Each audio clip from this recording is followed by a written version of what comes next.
ఒక మహానేత తెలంగాణ రాష్ట్రం ఉన్నదంటేనే వారి త్యాగానికి సిద్ధపడి తెచ్చినటువంటి రాష్ట్రం ఇది. తప్పకుండా అందరూ కూడా వారికి సంఘీభావంగా వారి వెంబడే ఉన్నారని చెప్పడానికి ప్రతి ఒక్కరు కూడా ముందుకు వస్తూ ఉన్నారు. తప్పకుండా భవిష్యత్తులో మళ్ళీ వారి నాయకత్వంలో ప్రభుత్వం ఏర్పాటు చేయడం ఖాయం. వీరు చేస్తున్న పనులన్నింటి కూడా రిటర్న్ గిఫ్ట్లు ఇవ్వడం కూడా ఖాయం అని చెప్పి సందర్భంగా నేను మనవి చేస్తా ఉన్నాను. Thank you.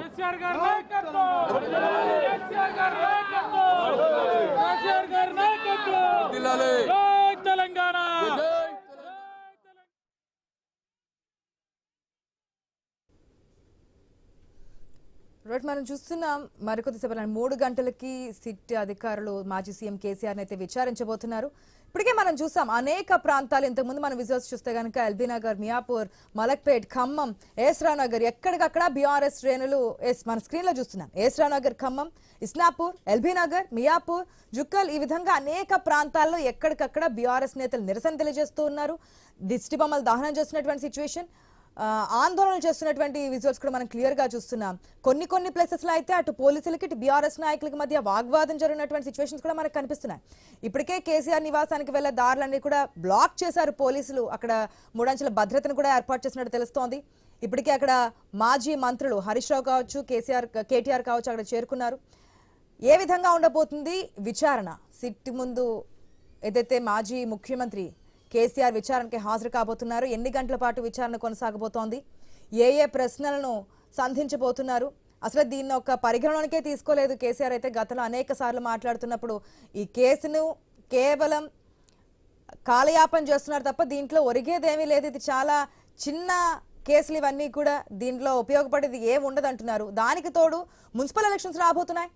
సో అన్ని పార్టీలు ప్రచారాన్ని ముమ్మరం చేస్తున్నటువంటి సమయంలో డైవర్ట్ పాలిటిక్స్ లో భాగంగానే కాంగ్రెస్ ఈ విధంగా చేస్తుందంటూ కూడా మాట్లాడుతున్నటువంటి సిచ్యువేషన్ మనకు కనిపిస్తోంది.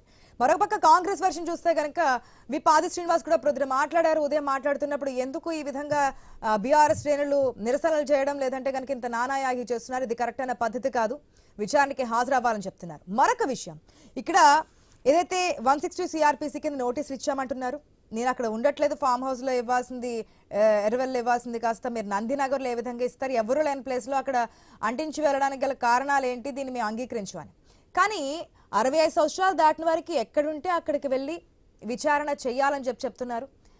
సమయం కూడా అడిగారు, మున్సిపల్ ఎలక్షన్స్ ఉన్నాయి కాబట్టి సమయం ఇవ్వాలంటే కేవలం ఒక్కరోజు గ్యాప్ ఇచ్చి రమ్మని చెప్పారు. ఇది రాజ్యాంగ విరుద్ధంగా జరుగుతున్నటువంటి ప్రక్రియ అయినా నేను సిట్ విచారణకి హాజరవుతానని చెప్తూ ఉన్నారు. మనకి సెకండ్ విండోలో క్లియర్గా కనిపిస్తోంది. తలసాని శ్రీనివాస్ యాదవ్ బీఆర్ఎస్ ఎమ్మెల్యే, ఆయన్ని కూడా అడ్డుకుంటున్నారు లోపలికి వెళ్లకుండా. గతంలో కూడా ఈ కేసు సంబంధించి అనేక మందిని విచారించారు. కేటీఆర్ కావచ్చు, హరీష్ రావు కావచ్చు, సంతోష్ రావు కావచ్చు, ప్రతి ఒక్కరూ విచారణకి హాజరయ్యారు. ఆ వాంగ్మూలాల ఆధారంగా ఈరోజు మాజీ ముఖ్యమంత్రి కేసీఆర్ ని కూడా సిట్టు విచారణ అయితే చేయబోతున్నట్టు తెలుస్తోంది. ఎన్ని గంటల పాటు విచారణ ఉంటుంది, ఏ ప్రశ్నలు సంధించబోతున్నారు, అడ్వకేట్స్ కి అయితే పర్మిషన్ ఇస్తారా ఇవ్వరా? గతంలో అయితే వారికి పర్మిషన్ ఇవ్వలేదు, కేవలం ఒక్కొక్కరుగానే విచారణకి రావాలి, ఎవరికి పర్మిషన్ ఇవ్వమని చెప్పారు. ఇప్పుడు ఏ విధంగా ఉండబోతుంది అనేది అనేక ప్రశ్నలు అయితే 6 పేజీల లేఖలు సంధించారు మాజీ ముఖ్యమంత్రి కేసీఆర్. ఈ విధంగా కావాలని చెప్పి డైవర్ట్ పాలిటిక్స్ చేస్తున్నారు. మున్సిపల్ ఎలక్షన్స్ ముందున్న సమయంలో ఈ విధంగా చేయడం సరైన పద్ధతి కాదు. ఇంతకుముందు బీఆర్ఎస్ నాయకులు మాట్లాడుతున్నప్పుడు కూడా చూస్తున్నాం, ఏదైతే మీరు ఈ పరిణామాలకి భవిష్యత్తులో తప్పకుండా మేమైతే ఎదురుదాడి, అంటే దీనికి ప్రతిఫలం మీరు తీసుకోక తప్పదు అనే విధంగా వ్యాఖ్యలు చేయడం కూడా మనం చూస్తున్నాం. ఇది ఏ విధంగా ఉండబోతోంది, ఏంటి, అరెస్టుల వరకు వెళ్లే ఛాన్సెస్ ఉన్నాయని కొందరు అంటున్నారు. అరెస్టులు చేసే తప్పేంటి అని కాంగ్రెస్ నాయకుల నుంచి వస్తున్నటువంటి స్టేట్మెంట్స్ కూడా మనం చూస్తున్నాం.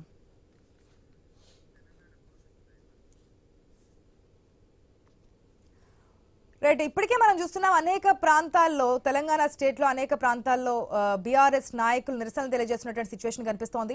మరికొద్ది సేపట్లోనే విచారణ కూడా స్టార్ట్ కాబోతుంది కాబట్టి తెలంగాణ భవన్ వద్ద ఎటువంటి పరిస్థితులు ఉన్నాయనే డీటెయిల్స్ తెలుసుకుందాం మా ప్రతినిధి స్వామి ద్వారా. రైట్ స్వామి, ప్రజెంట్ అక్కడ సిచ్యువేషన్ ఏంటి? ఇప్పటికే నాయకులందరూ కూడా వ్యతిరేకిస్తున్నారు, దీన్ని ఎట్టి పరిస్థితులను ఉపేక్షించమంటున్నారు. తెలంగాణ తెచ్చినటువంటి నేత కేసీఆర్, ఆయన మీద ఒక విధంగా ఇది దాడికి చేస్తున్నట్టుగా దీన్ని మేము ఆక్షేపించమంటూ కూడా చెప్తున్నటువంటి సిచ్యువేషన్ కనిపిస్తుంది. ప్రెసెంట్ అక్కడ సిచ్యువేషన్ ఏంటి?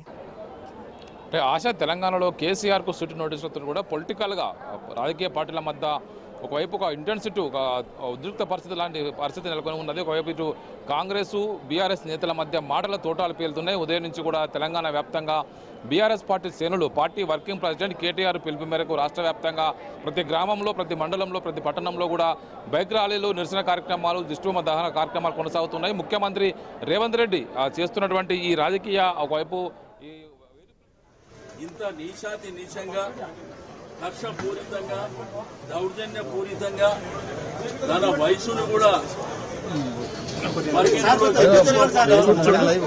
చట్టాన్ని కాన్స్టిట్యూషన్ కూడా గౌరవించకుండా మరి ఈ విధంగా వారికి నోటీసులు ఇవ్వడము, నోటీసులు ఇచ్చిన తర్వాత వారు సింపుల్ లెటర్ రాశారు.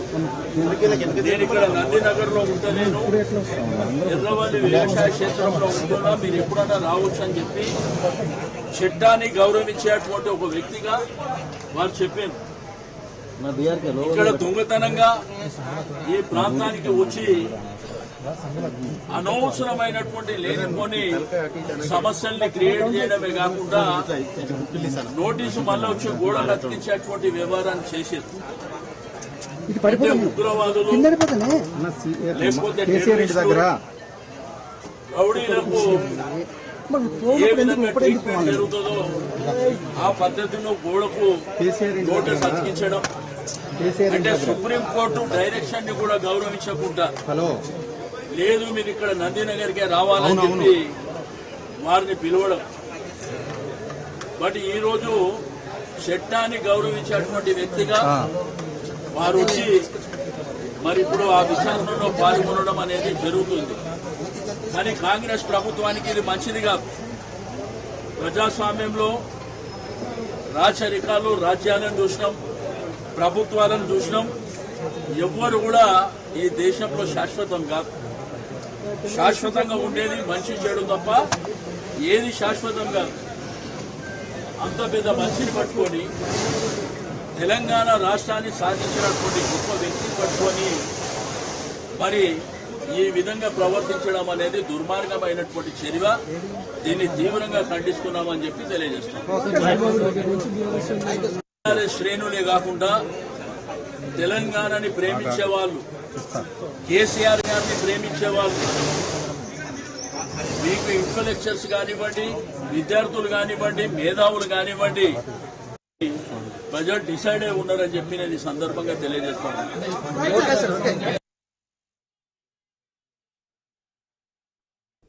తలసాని శ్రీనివాస్ యాదవ్ కామెంట్స్ చూసాం కదా, ఇదైతే రాజ్యాంగ విరుద్ధంగా ఉంది, ఇది ఒక హేయమైన చర్య, దీన్ని మేము వ్యతిరేకిస్తున్నాం, ఖండిస్తున్నాం అంటూ కూడా మాట్లాడుతున్నారు.